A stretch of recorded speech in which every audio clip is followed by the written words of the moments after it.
Hello, my name is Parker, and welcome to my channel if you are new here. If you haven't gotten the chance to check out any of the series previously, I do suggest you go do so now, as it is day 22 of Echoes of the Past October, a month-long prompt event being run by none other than Typically Untypical. If you haven't gotten the chance to go check them out, please go do so now, as they are an amazing author.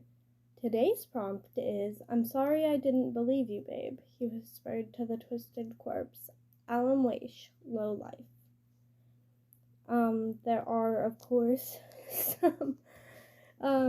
some trigger warnings in the description, so of course go check that out. And, I do apologize for yesterday's episode being out so late. Without any further ado, though, this is A Stalker by none other than me.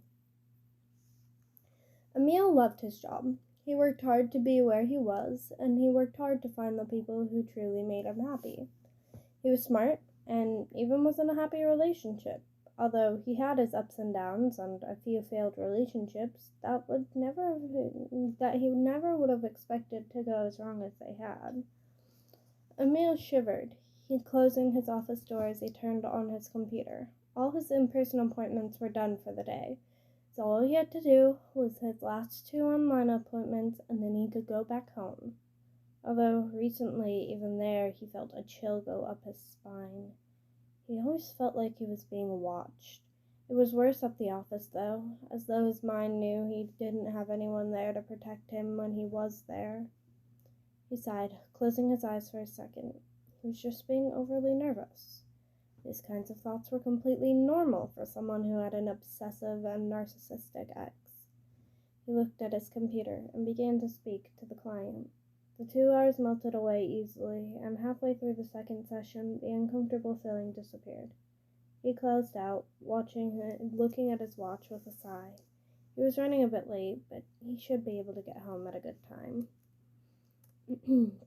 He'd probably walk in a little later than Remy did, but that was okay, because those were his favorite days anyway. He loved walking in and just being able to fling his arms around his boyfriend's neck and cuddle him. Most of those days, Remy would even cook for them, so Emil slid himself into the driver's seat of his beat-up old car.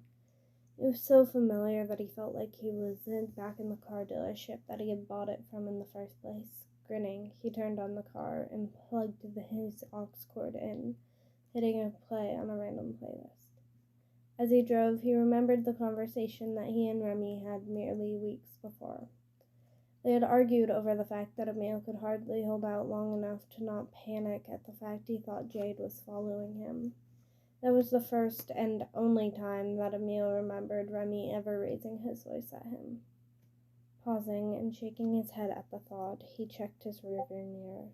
The choked gasp barely left his throat as Jade brought the blade to his neck, pulling himself into the front seat. The crazed look in his eyes was nothing like anything that Emil had ever seen before. Jade reached over and pulled the wheel to the side, pulling them into a dirt road. The next hours were a blur for Remy. He had gotten the call right after he started dinner. He was wondering when Emil would get home when his phone began to ring. He picked up, expecting to hear the soft, sweet tone from his boyfriend, but instead he heard a somber, deep voice on the other line. They had found his body an hour before they called, and had apparently been desperately trying to find who to contact. There were so many fingerprints left behind that no one could deny who did it. Remy choked out a sob, staring at his boyfriend's body. There was blood everywhere, and the cuts were so deep you could see bone. He knew he should have believed Emil. He gagged, throwing up all over the waiting room. It was so bad. He should have been there, but he hadn't believed him. He thought he was just being paranoid. He never thought it would ever be this real.